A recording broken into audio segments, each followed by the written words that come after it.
A very good afternoon, everybody. Today we are going to start a new poem. The name of our poem is The Height of a Ridiculous. This poem is written by Oliver Holmes. Students, this poem is a very funny poem. When the writer was in a happy mood or cheerful mood, he wrote some lines of the poem. And he thinks that line were very funny. Then he showed that line to his servant. His servant wrote those lines and he became very happy and also laughing. And he laughing and grinning. Afterwards he was chuckling. Then he was a fit of humor. Then poet thinks that he wrote those lines which were very funny and his servant laughed continuously for 8 days. Days and night he continuously laughed. Then author thinks that he wrote the funny lines and the effect of those lines on the servant that he laughs too much. So the poem ends on a note that when the poet wrote the funny lines, it is the height of ridiculous that the servant laughed continuously 8 days and night. The poet wants to give us message that in our life we have much problems and difficulties, but we have to face those problems and difficulties with a happy and cheerful mood, as well as we have to face those problems with our power, mental power as well as physical power. So this is the very humorous poem. The poem has the ABCB rhyme scheme and the poet has used various kinds of figure of speech. So students, we are going to learn the poem line by line. बघा विद्यार्थ्यांनो, आज आपण एक नवीन poem सुरू करणार आहोत आणि आपल्या पोएमचं नाव काय, the height of ridiculous. He poem लिहिण्यात आलेली आहे होम्स यांच्याकडून. अतिशय ह्युमरस विनोदी अशी ही कविता आहे. एके दिवशी कवी आनंदी असताना काहीतरी 4-5 लाईन ते लिहून काढतात. त्या लाईन लिहिल्यानंतर ते स्वतः त्या लाईन वाचतात. त्यावेळेस त्यांना आनंद होतो आणि ते आनंदी होतात आणि त्यानंतर ते त्यांच्या सर्वंटला सांगतात की बाबा तू या लाईन प्रिंट करून आण. मग त्या ठिकाणी सर्वंट त्या लाईन रीड करतो आणि रीड केल्यानंतर तो हसायला लागतो. हसता हसता तो इतका प्रचंड प्रमाणात त्याला हास्य वायूच होतो की तो 8 दिवस कंटिन्युअसली दिवस आणि रात्र हसतच राहतो. मग या ठिकाणी कवी सांगतोय की त्याने थोड्याफार काही ज्या लाईन लिहिल्या होत्या त्याच्यामुळे एका माणसावर इतका परिणाम झालेला आहे, तर मग समाजावर किंवा सोसायटीवर काय परिणाम होईल. म्हणून कवी म्हणतोय, म्हणून कवीचं टायटल असं दिलंय कवीने या पोएमचं, द हाईट ऑफ रिडिक्युलस. आता ही पोएम बघा ABCB या राईम स्कीम मध्ये डिवाइड करण्यात आलेली आहे. कवीने या ठिकाणी वेगवेगळे असे फिगर ऑफ स्पीच वापरलेले, अलिटरेशन, रिपिटेशन, टॅटोलॉजी, ऑनोमोटोपोइया असे वेगवेगळे फिगर ऑफ स्पीच या ठिकाणी कवीने वापरलेले आहेत. आता या ठिकाणी कवीने या पोएमच्या माध्यमातून आपल्याला मेसेज दिलेला आहे की आपल्या आयुष्यात वेगवेगळे प्रॉब्लेम्स असतात, डिफिकल्टीज असतात, परंतु त्या सगळे प्रॉब्लेम्स आणि डिफिकल्टीज आपल्याला फेस करण्यासाठी आपण त्या ठिकाणी कंटिन्युअसली आनंदी राहिलं पाहिजे. डिफिकल्टीजला फेस करण्याची आपल्याकडे शारीरिक आणि मेंटल पॉवर पाहिजे. चला तर मग आपण लाईन बाय लाईन अर्थ बघूया.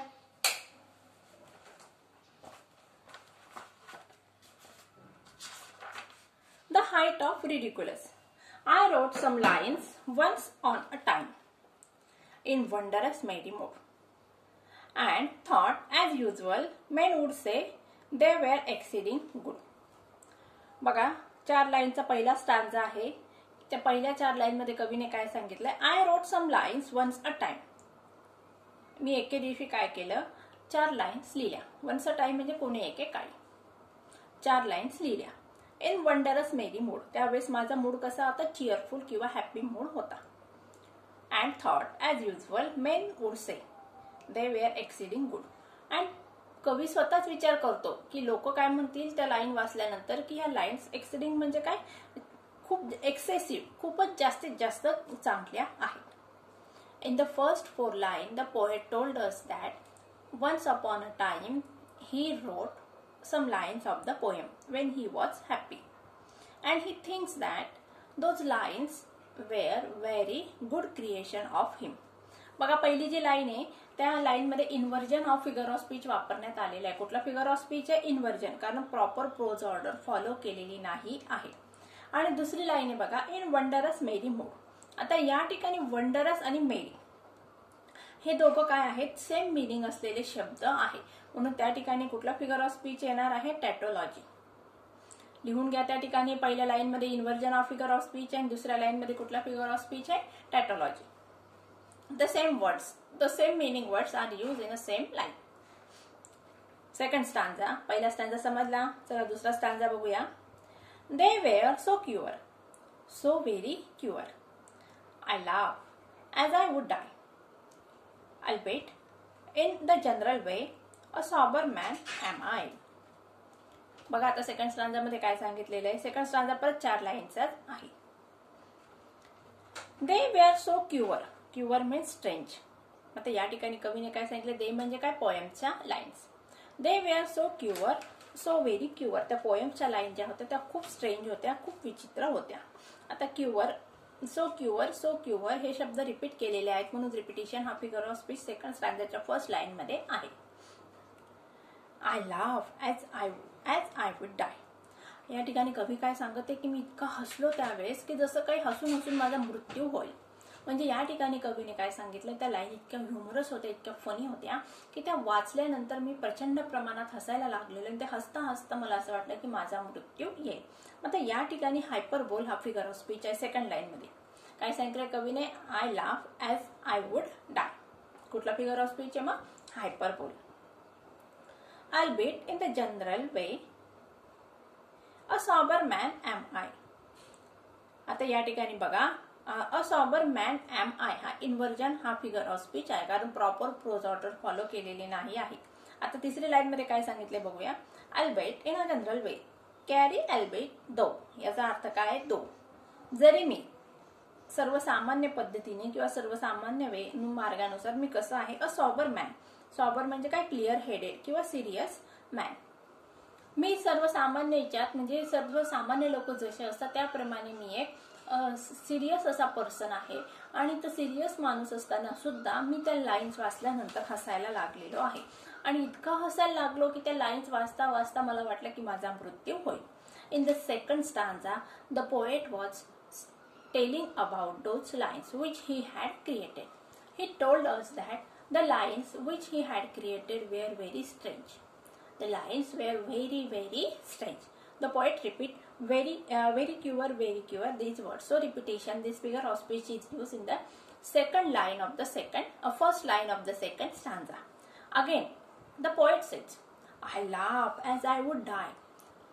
When he was laughing, he thought that he may died because of laughing. So here in the second stanza, second line, there is the hyperbole. This figure of speech is used. And poet says that in a general way, in a common way, he was a very serious person. Still he was laughing too much. Third stanza. I called my servant and he came. How kind it was of him to mind a slender man like me, he of might limb. In the third stanza, the poet is talking about his servant. बघा काय सांगितलंय, third stanza मध्ये poet आपल्या servant बद्दल बोलत आहे. काय सांगितलं बघा पोएटने, I call my servant and he came. मी माझ्या नौकरला बोलवलं आणि त्याला आवाज दिल्यानंतर तो त्या ठिकाणी आलेला आहे. आता या ठिकाणी बघा, ॲलिट्रेशन हा फिगर ऑफ स्पीच आहे. तिसऱ्या स्टांजाची जी पहिली लाईन आहे त्या लाईन मध्ये कुठला फिगर ऑफ स्पीच आहे, ॲलिट्रेशन. कारण बघा या ठिकाणी सी हा साऊंड रिपीट केलेला आहे. How kind it was of him. आता या ठिकाणी कवीने काय सांगितलं, तो खूप असा चांगला व्यक्ती होता. कोण, कवीचा servant. To mind a slender man like me, he of might limb. आणि कवीने काय सांगितलंय बघा, मी एक म्हणजे सडपातळ असं व्यक्तिमत्व माझं होतं आणि माझा सर्वंट कसा होता, दृष्टपुष्ट होता, म्हणजे तब्येतीने स्ट्रॉंग होता, हेल्दी होता. आता या ठिकाणी कवीने त्याचं आणि त्याच्या सर्वंटचं फिजिकल अपिअरन्सचं वर्णन केलेलं आहे. या ठिकाणी कवी काय सांगत आहे, मी एकदम सडपातळ व्यक्तिमत्व माझं होतं किंवा मी पातळ किंवा बारीक असा होतो, पण त्याच कंपॅरिझन मध्ये माझा सर्वंट हा बारीक जाड होता.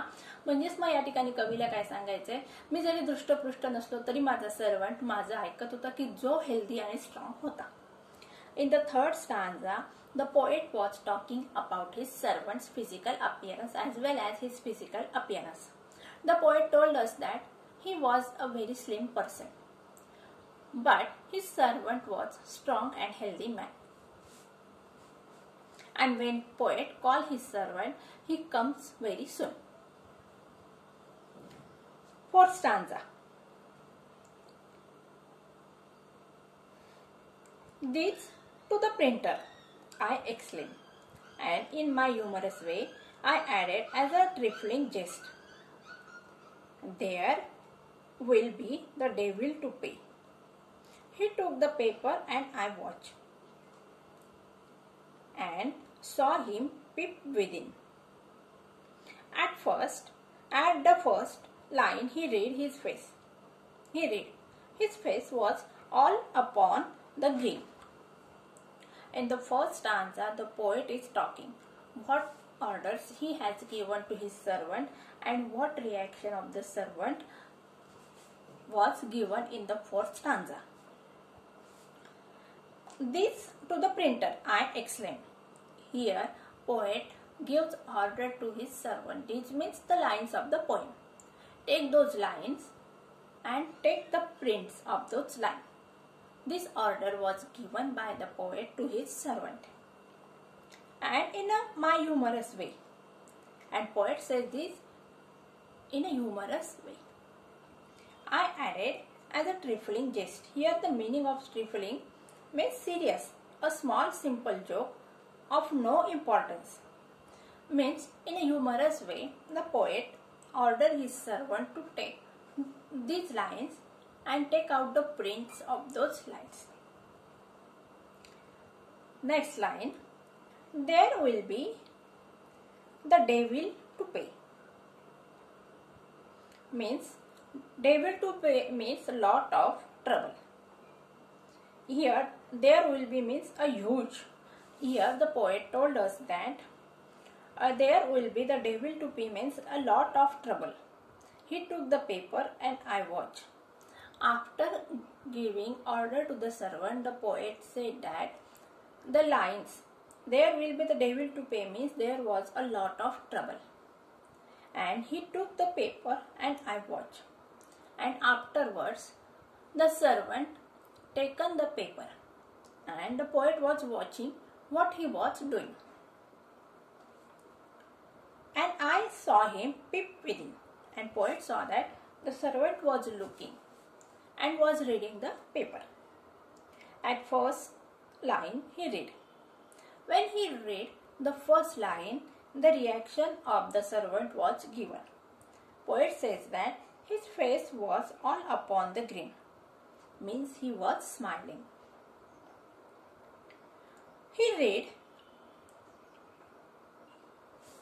here in the fourth stanza. The poet has given the order to his servant to take those lines or to take the paper and take out the print of those lines.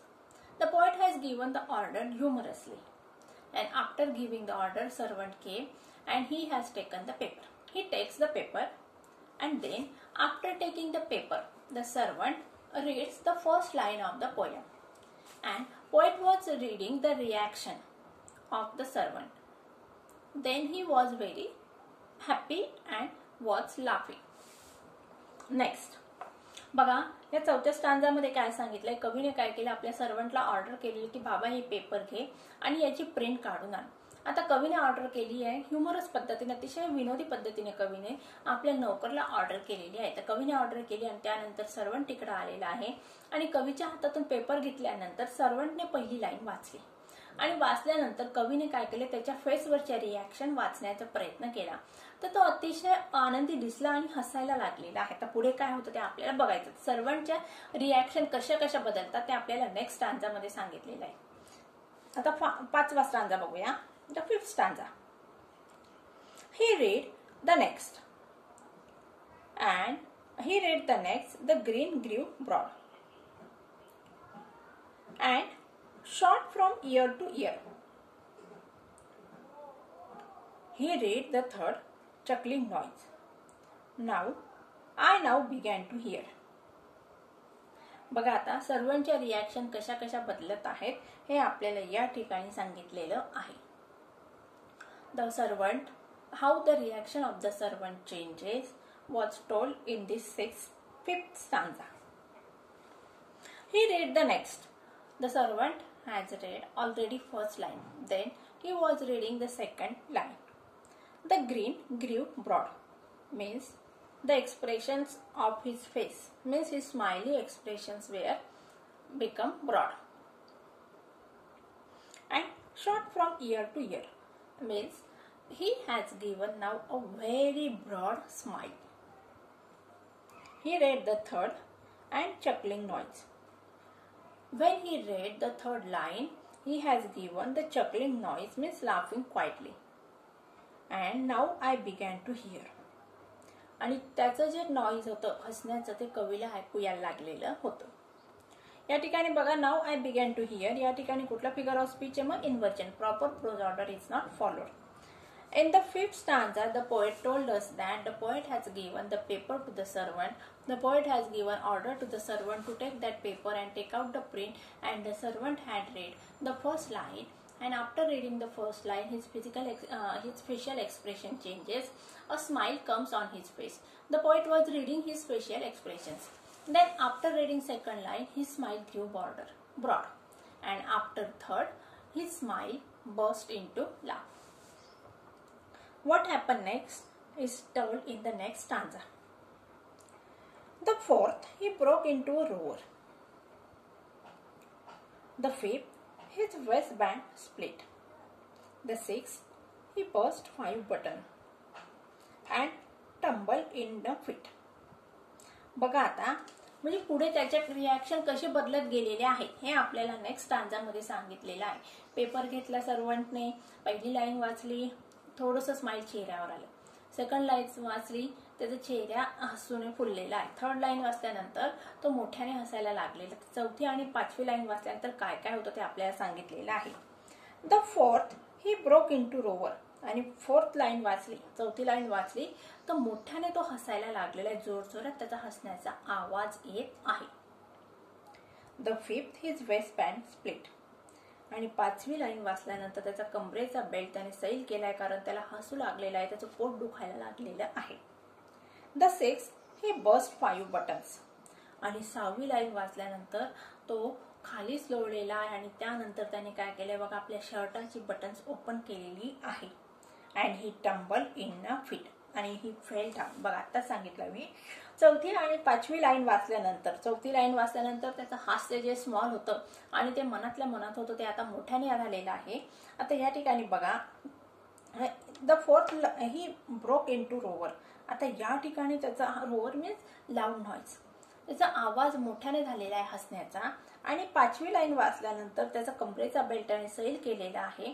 आणि सहावी line वाचल्यानंतर त्याने आपल्या शर्टाची buttons open केली आणि नंतर तो जमिनीवरच लोळला आणि गडागडा हसायला लागलेला आहे.